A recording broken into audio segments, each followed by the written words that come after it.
Well, 7 years after the Taliban were removed from power in Afghanistan, the country is still beset by security problems. Girls who were banned from school under the previous regime have been able to return to their studies, but now Taliban attacks have forced many schools to close, as Dan Nolan reports.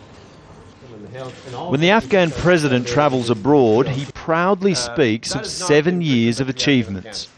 Afghanistan has made progress that we would have not been able to make in 50 years or 60 years. 6 million Afghan students are studying, he claims, almost 2 million of them girls.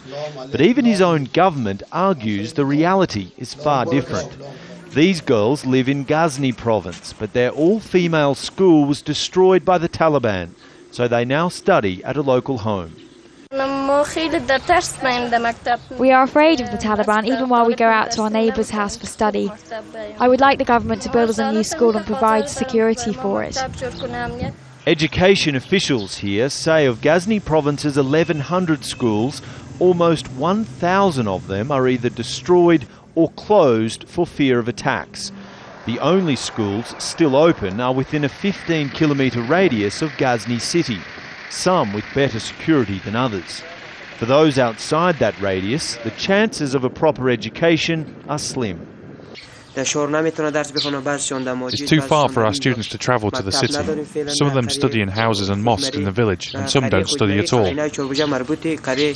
The problem is not just in Ghazni province. The Minister of Education says across southern Afghanistan, 3/4 of all schools are also closed.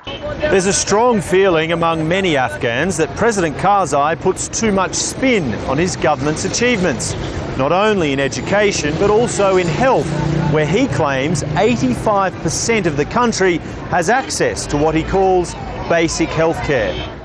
Independent MP Shukriya Barakzai is critical of the President's definition of basic. She says it means a vaccination shot once or twice a year, not a regular health service. Although she believes President Karzai has made some progress, it's not enough. If you want to compare to the Afghanistan with Taliban time, yes, it's a different Afghanistan with lots of achievement. But if you compare last 2 years with previous 5 years, it was impossible, I think. In the beginning, everything was on the right track.